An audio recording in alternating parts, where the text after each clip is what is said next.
Hello and welcome to this month's edition of 5 Minutes with. I am Emily Foley. I am Cosmoprof North America's beauty correspondent, and I am here today with Alex Pottash, which I am very excited to talk to her. Let me tell you a little bit about Alex.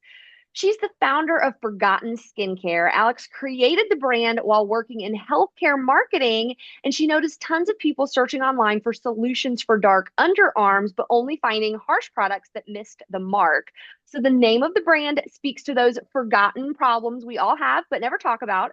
And her success is proof that sometimes the best ideas come from tackling the awkward stuff head on. I love that so much. Welcome, Alex. Thanks for having me, Emily. I'm excited to be here and chat about forgotten skincare.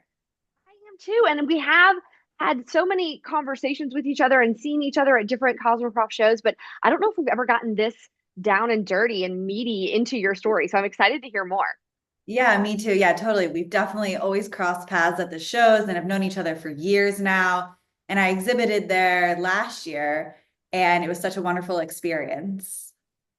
Well, let's jump right into these questions. So I know the answer to this, but so everyone else can hear, did you have any experience in the beauty industry prior to starting your company? So the short answer is no. So I did not come from the beauty industry. I instead worked in healthcare marketing. So specifically, I was working in pharmaceutical advertising. And like you mentioned, I spent my days looking at search data, which is where I got the idea for my brand Forgotten Skincare. So there's a lot of similarities actually between healthcare marketing and skincare. So I think it made the transition into skincare easy or easier rather. So for example, the marketing is kind of similar in the sense that I was looking for ways to address and speak to customers about specific conditions that were highly sensitive. And much like I do today in my skincare role, I'm speaking to people who have serious concerns about their skin and having to address problems with effective solutions. So I feel like that transition in terms of the marketing piece was easy. And then also just the regulation piece, there's a lot of overlap between the regulatory things that happen in pharmaceutical advertising, such as having to deal with claims and what you can and can't say. And then the same in the beauty industry, of course, we have a lot of regulatory concerns and things we have to consider when creating our packaging and our marketing claims. So I think those transitions were easier for me. What I really didn't know how to tackle from my past experience was the actual creation of the products. That was something where I had to buy a book on ingredients, work with mentors, really work with a chemist at a lab and kind of figure out how to do this thing that I've never done before. And I think that challenge has been the most creative outlet for me and one of the most exciting parts about owning a brand. It's so interesting to hear how some things there was an overlap and some it truly was starting from scratch. So, what was your initial investment to start the brand? And was that your own capital? Did you get outside funding? Yep. So when I first started the brand, I was working full time and I was doing things. I don't know if my boss is listening, sorry, but I was like kind of working in stairwells during lunch and I was just doing early mornings and late nights working on the brand. And then I had savings, of course, from working full time for probably, I guess it was like 6 years. And I invested $15,000 of my savings. So it wasn't outside capital.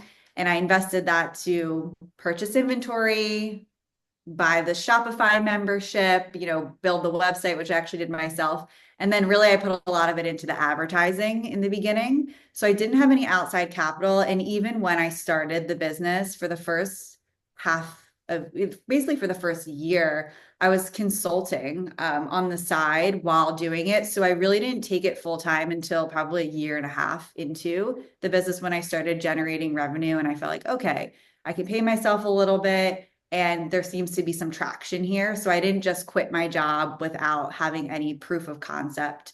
And even after that, like I said, I did keep consulting on the side. And then how long did it take before you stopped consulting on the side completely? Probably another 6 months, 6 to 8 months after I quit my job. So I really didn't it was probably about almost 2 years before I actually went full time. And I've been full time ever since, and we're going into our 5th year of business. Okay. So I'm fortunate enough to be able to be profitable and paying myself at this point in the business, which is huge.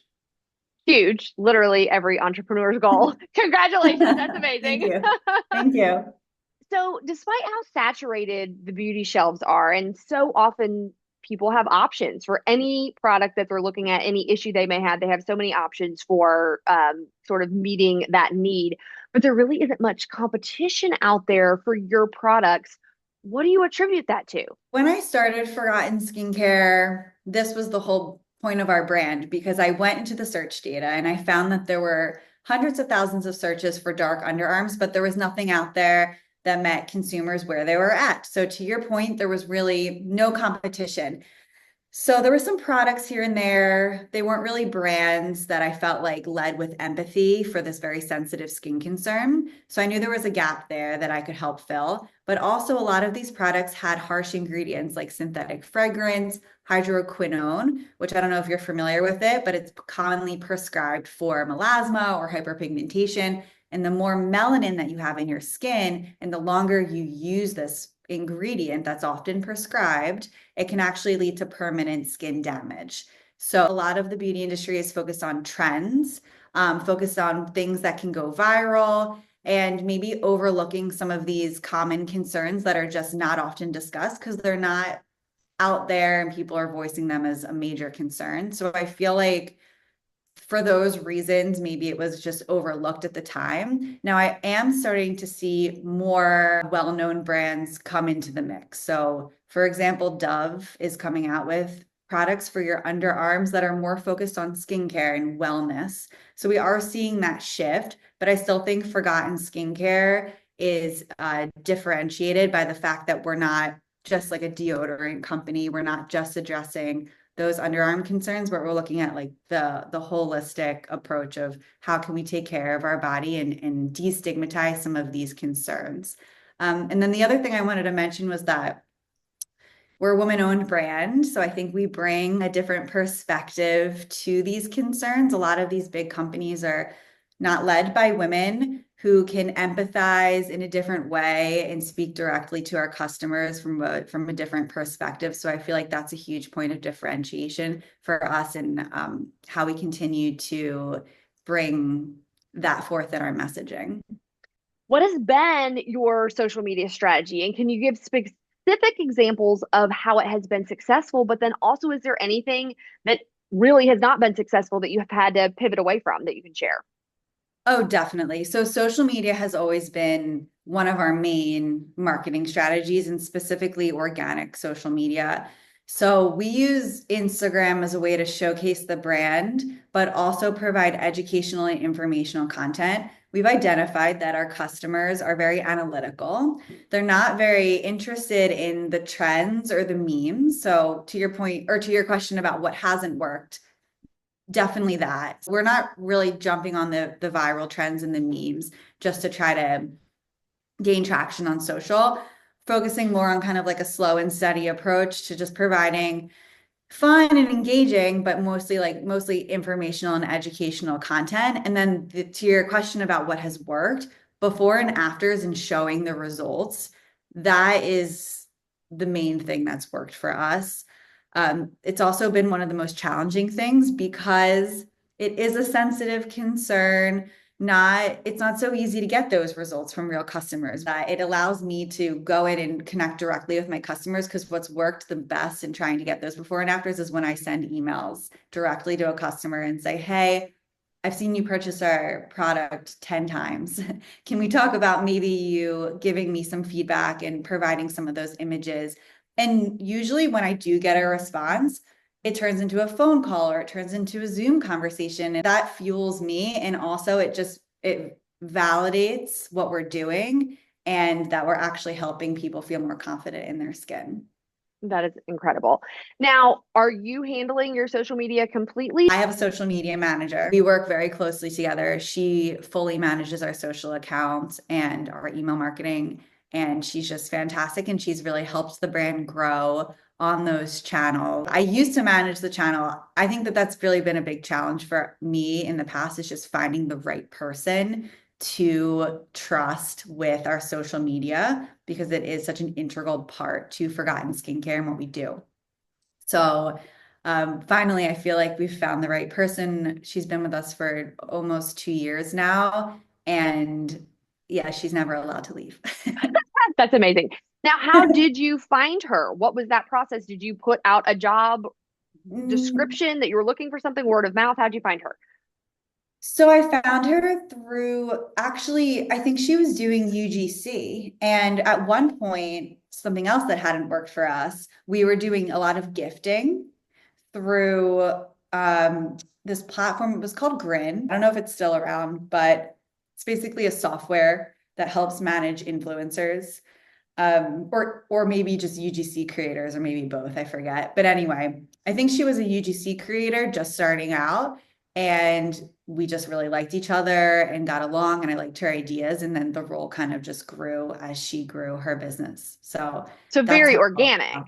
super organic. Best relationships that I found through hiring, they haven't been necessarily through Upwork or through putting out a job post. They've all just been more organic. So you have chosen to be slow and intentional with your product releases. You have 3 product SKUs currently in your lineup. Yeah. How do you think that has led to your success as a brand? We need to build trust with our customers. So if we're putting out products that don't work, then we're going to lose trust with our customers, and that's going to hinder us in the long term and being able to scale. So I think first and foremost, it's making sure that our products are effective, and that takes time. And the way that I did that with the first product was really putting it out there and getting customer feedback, which, as we were talking about earlier, also takes a lot of time. So I'm very intentional about what we put out. We are working on new products, but they're coming from a place of customer feedback. They're coming from a place of a lot of testing and a lot of thought, and not really just, what's the latest thing on the market and how can we capitalize on it, which I think it's very easy to go after the shiny object syndrome, they call it, as a brand founder, because you feel like you're almost like FOMO, like you need to jump on the trend. So I think that's the main thing. The other thing is that it's very expensive to launch products. It's expensive to buy the inventory, and it's expensive to do the research and development for them. So as a small brand, I have to be really as certain as I possibly can be, and be very strategic with where I'm spending my dollars. So that's another reason why we haven't just launched, another 5, 6 SKUs at this point, even though we're 5 years into the business. So we do have new products coming, because it is very important to keep delivering to our customers products that they need. And so that's what we're going to do. That's exciting. Can you tease time frame at all on that? Like, are we talking 2025? I was thinking about doing something that kind of broadened Forgotten Skincare's reach, but recently I got some advice. I've been hearing a lot about how if you stay in your lane and you stay in your niche and you kind of double down on what's working already, you'll tend to see more growth over time than kind of spreading yourself thin. If I had to hint at something, it would be, we're going to stay close to our hero product, maybe bring some variation within that hero product to address some other concerns that I'm hearing our customers have. Okay, that's really exciting. Well, Yeah. so my final question for you is something I'm asking all of my guests, and it's completely not fair because we're all beauty people. And how can you really answer this? But what one beauty product can you not live without? Okay. Well, obviously I have more than one, Right? but Bea Beauty's Body and Intimacy Serum. Love that. So shout out to Brittany, shout out to Bea, and I really do love that product. I use it all the time. So I would say that would be my one product that I can't live without. Love that. And for anybody who does not know Bea, this is a female small business owner shouting out, loving using another female owned brand, Of small business. So I course. love that. Love that Yes. women supporting women shout out right there. Our time went very quickly, as it always does. But thank you so much, Alex. It's been really fun to hear more about your journey. And I'm super excited to be able to share this with all of our viewers. Yeah, me too. Thanks so much, Emily. It was really nice talking with you.